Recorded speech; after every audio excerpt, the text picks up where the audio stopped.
बिस्मिल्लाहिर्रहमानिर्रहीम। Question number 24, bank reconciliation statement double balance method. Prepare a bank reconciliation statement with double balance method. ये हम देख चुके हैं कि इसमें हमें दो बैलेंस दिए होते हैं। आपने पढ़ा था कि 4 वजूहात हैं डिफरेंस आने की: uncredited cheques, unpresented cheques, deductions, collections. अब आपने ये करना है कि जो चीज़ें कैश बुक में आ रही हैं पासबुक में नहीं आ रही वो पासबुक में कर दें, और जो पासबुक में आ रही होंगी वो इधर नहीं आ रही कैश बुक में वो इधर कर दें। तो दो चीज़ें हैं, जो पहली अनक्रेडिटेड अनप्रेजेंटेड, ये कैश बुक में आ रही होंगी और पासबुक में नहीं, तो इन दोनों को उधर लिखा जाएगा। और डिडक्शन कलेक्शन जो है वो पासबुक में आ रही होती है और कैश बुक में नहीं, तो इनको इधर कर देंगे। तो अभी हम स्टार्ट करते हैं। इधर लिखते हैं bank reconciliation statement, bank reconciliation statement as on 31st July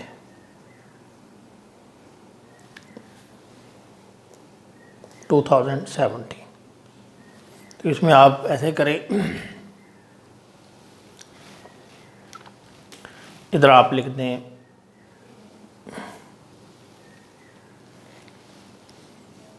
cash book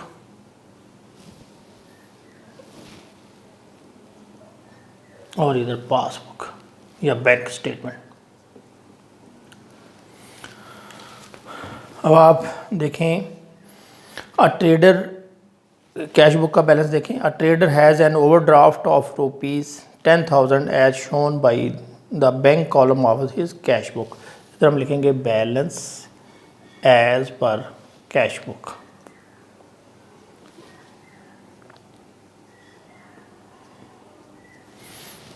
ये 10,000 और इसके साथ लिखा हुआ है ओवरड्राफ्ट। तो कैश बुक का जो ओवरड्राफ्ट है वो क्रेडिट बैलेंस होता है।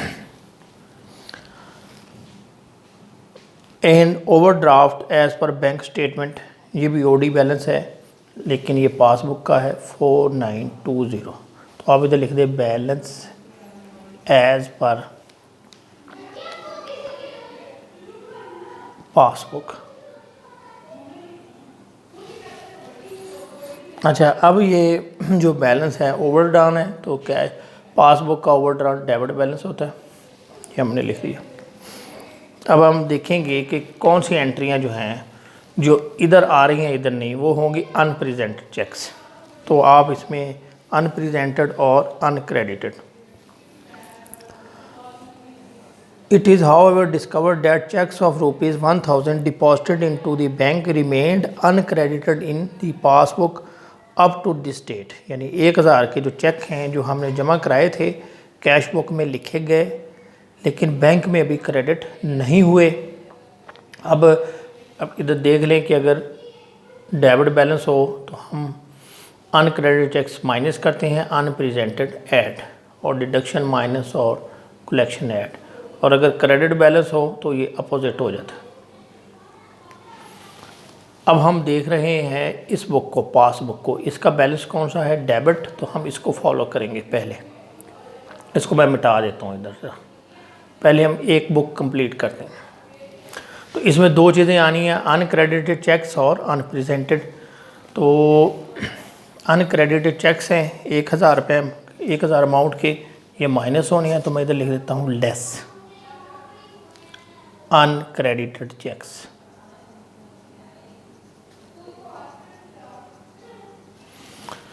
अच्छा, ये माइनस क्यों हो रहे हैं, उसकी रीज़न ये है कि ये ओडी बैलेंस है, पासबुक का ये ओडी बैलेंस है, ओवरड्रान है।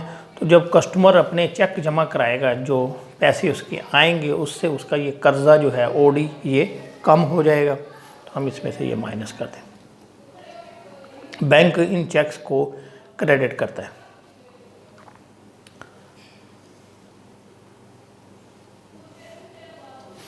ये हो गया जी। इसके बाद है जी ₹2700, so another cheque for ₹2700 is yet unpaid. Unpaid होते हैं जो चेक प्रेजेंट ना हो, उनको हम कहते हैं अनपेड चेक्स। हमने चेक इशू किए, ओडी में चल रहे थे, हमने जब चेक प्रेजेंट किए तो बैंक के पास जब पहुंचेंगे, अभी पहुंचे नहीं हैं लेकिन हम रिकन्सलेशन बना रहे हैं, तो इधर तो हमने अपने ओडी में ऐड कर ली, ठीक है। इधर जो है ये ओडी में ऐड नहीं हुए, ठीक है, क्योंकि जब तक कोई चेक लेके नहीं जाएगा बैंक तो उसकी पेमेंट नहीं करेगा, और जब तक पेमेंट नहीं होगी तो ओडी में ऐड नहीं होंगे। लेकिन ये है रिकन्सलेशन, हम सिर्फ अपना बैलेंस बराबर कर रहे हैं। इधर ओडी में ऐड हो गए हैं, इधर नहीं हुए तो इधर भी करेंगे। और ये पॉइंट है सेकंड, अनप्रेजेंटेड चेक्स क्या होंगे, प्लस होंगे। वजह आपको समझा दी। अब लिखें ऐड, और इन चेक्स को बैंक जब पेमेंट करेगा हमारे खाते से तो हमारे खाते को डेबिट करेगा। हमारा जो बैलेंस है ये अभी डेबिट है, तो अब ये भी जब चेक ये वाले जाएंगे तो ये इसमें ये भी बैंक का डेबिट कर देगा और ऐड हो जाएंगे 2700। अब हम ये दो चीज़ें इसमें आएंगे, अनप्रेजेंटेड चेक्स। अभी हमने बाकी एंट्रीज लिखनी है, इसको हम नीचे तक ले जाते हैं, इधर इसका टोटल लिखते हैं। ये हो जाएगा, कैश बुक का बैलेंस निकल आएगा, ठीक है। इसको हम लिखेंगे एडजस्टेड बैलेंस या करेक्टेड बैलेंस। ये बुक कंप्लीट होगी। अब जो चीज़ें रह गई हैं, इधर हो गई हैं इधर नहीं हुई, वो देखते हैं। Passbook is debited with ₹20 for the bank charges, ₹100 for interest on overdraft and ₹500 for insurance premium as per traders instruction. Trader ने इंस्ट्रक्शन दी हुई हैं कि तुम हमारे अकाउंट से, ये जो बैंक के पास मेंटेन है, इसमें से ये पेमेंटें कर दिया करो। तो बैंक ने क्या किया, इंश्योरेंस प्रीमियम पे की, इंटरेस्ट जो है वो उसके खाते में ऐड कर दिया। ओडी चल रहा है ना, तो माइनस तो नहीं होंगे बल्कि ऐड होंगे उसके कर्ज़े में। अगर पैसे होते तो माइनस हो जाते, लेकिन पैसे नहीं हैं, कर्ज़ा चल रहा है, तो कर्ज़े में ये ऐड हो जाएगा। ये जो बैंक ने किसी और को पे किए हैं ये कर्ज़े में ऐड हो जाएंगे, तीनों चीज़ें ऐड हो जाएंगी। और ये है आपकी जो है वो डिडक्शन। अब हमने ये बुक कंप्लीट कर लिया, इसको मैं मिटा रहा हूँ। अब हमारा बैलेंस कौन सा है, क्रेडिट। तो इसमें क्या होगा, तो डिडक्शन जो है, डिडक्शन ये हमारा क्रेडिट बैलेंस है, इसको हम कर रहे हैं डिडक्शन। इसमें तीसरे नंबर वाली क्या हो रही है, ऐड हो रही है। ऐड इसलिए हो रही हैं कि बैंक ने ये जब पेमेंट की या इंटरेस्ट चार्ज किया तो हमारे ओडी में ये ऐड हो चुके हैं, लेकिन यहाँ पे ऐड नहीं हुए। आप इधर लिखें ऐड, डेबिटेड बाय बैंक, सारी लिख दें आप। ये है आपका बैंक चार्जेस। अभी जगह कम है तो ये तीनों मैं इकट्ठी लिख देता हूँ, आप इसको अलग अलग लिख सकते हैं। बैंक चार्जेस प्लस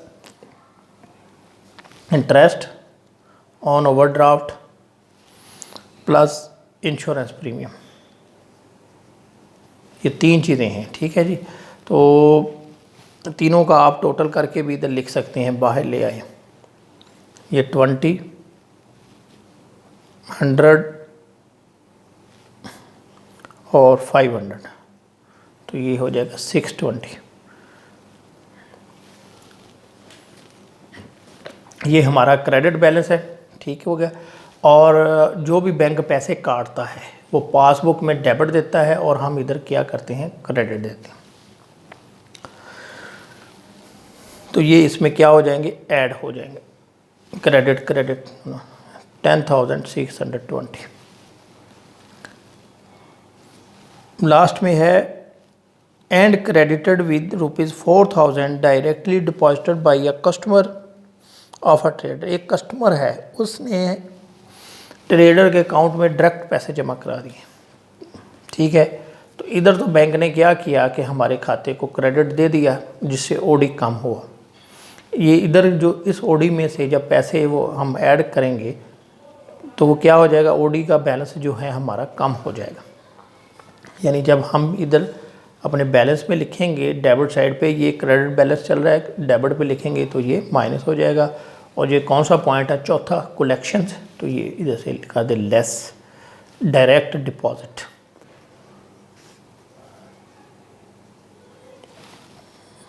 $4,000 ये डेबिट होगा। कैश बुक में जब हम पैसे जमा करते हैं, कोई चेक या कोई और अमाउंट आती है तो हम करते हैं बैंक डेबिट, और जो भी पार्टी है उसका नाम क्रेडिट कर देते हैं। तो ये डेबिट हो गया, और ये क्रेडिट है तो इसमें से ये माइनस हो जाएगा, इसमें से माइनस कर दें।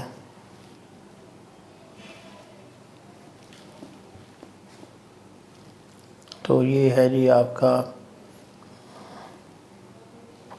6,000, ये आ रहा है 6,620।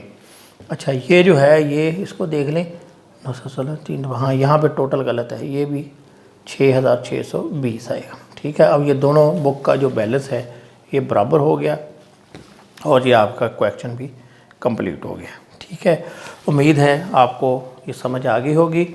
कोई चीज़ नहीं पता चली तो कमेंट्स के ज़रिए पूछ सकते हैं। Thank you very much.